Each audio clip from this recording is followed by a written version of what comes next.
Bonjour, merci d'avoir pris quelques minutes pour venir sur une interview de Maire Info pour nous présenter donc l'opération nationale Présent pour les élus qui est en train d'être lancée en ce moment. Donc est-ce que vous pouvez en quelques mots nous présenter cette opération? Oui, bien sûr. On a décidé, parce qu'en fait, dans les territoires, les maires et les gendarmes sont côte à côte. Les maires sont hyper engagés, toujours en première ligne. Et ça paraissait naturel de voir ce que l'on pouvait faire pour mieux conforter la relation que nous avons avec les maires. Donc on a engagé cette opération qui a commencé lundi, qui va se mettre aussi en place dans les jours et les semaines qui viennent, et qui vise d'une manière générale à conforter le fait d'accompagner, de former, mais également le principe de redevabilité. Accompagner, c'est au quotidien, il faut que les maires puissent en permanence compter sur les gendarmes.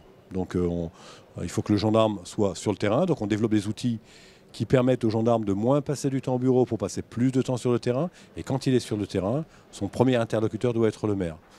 Sur la formation, on a engagé le dispositif maire, par exemple, qui permet aux élus d'avoir une première approche de ce qu'il faut faire en cas de gestion de crise. Et les crises, les maires y font face tous les jours. Une formation également avec une forme d'autotest qu'on a appelée immunité, qui permet également aux maires de tester les vulnérabilités cyber, par exemple, de leur commune, ce qui aujourd'hui est important parce que c'est le problème d'aujourd'hui et de demain, et le niveau de préparation d'une manière générale est quand même assez faible. Et je parle vraiment d'une manière très générale. Et le principe de redevabilité, en fait, on doit rendre compte, on doit rendre des comptes au maire. Le maire, il doit savoir ce qui se passe chez lui. Donc pour cela, on mettra par exemple un dispositif de SMS systématique quand il y aura un cambriolage ou un fait, ou a fortiori un fait plus sérieux. Le maire ne doit pas apprendre le lendemain par la presse. Donc il faut qu'on dise au maire ce qui se passe. Il doit savoir ce qui se passe. On a des outils également qui permettent sur une carte numérique de montrer ce que l'on aura fait en termes de patrouille. Il faut que le maire sache ce que l'on a fait le mois passé, par exemple, et ce que l'on a observé, ce que l'on a constaté le mois passé, pour mesurer l'écart et les efforts que l'on doit encore fournir pour la période à venir. Donc le maire, on lui rend compte, et ensuite, avec lui, on travaille sur ce que l'on fera le mois suivant ou les 2 mois suivants, pour ensuite, de manière itérative, se reposer les mêmes questions. Principe de redevabilité.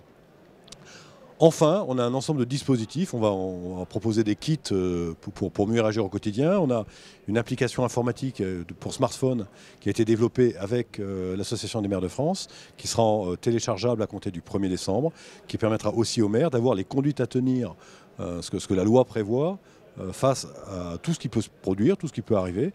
Et de la même manière que cette application permettra également d'entrer en contact plus facilement avec la brigade de gendarmerie du choix du maire, de manière instantanée et de manière beaucoup plus rapide et plus facile. Donc l'idée est vraiment de développer tout cela. On doit accompagner, on doit être présent, on doit travailler ensemble et on doit rendre des comptes pour travailler ensuite à une meilleure réponse sur les sujets de sécurité, parce que le maire est en première ligne, il est considéré souvent à juste titre comme responsable de tout et on lui doit tout cela. Donc l'idée est vraiment de le lui donner. Juste un petit mot sur... Il y a un programme aussi qui a été lancé il y a quelques mois via le GIGN de formation des élus. Alors là, plus sur la question des agressions dont ils seraient eux-mêmes victimes. Ce programme fonctionne bien et continue? Oui, alors il s'agit du programme maire. Donc ce sont les négociateurs du GIGN qui en sont à l'origine. Et ça a été maintenant développé. On a beaucoup de négociateurs pour des situations de crise. Donc c'était un moyen aussi d'utiliser ces compétences-là pour vraiment de très bonnes raisons. On a 14 000 élus qui ont été formés, si j'ose dire, enfin, qui ont suivi cette formation.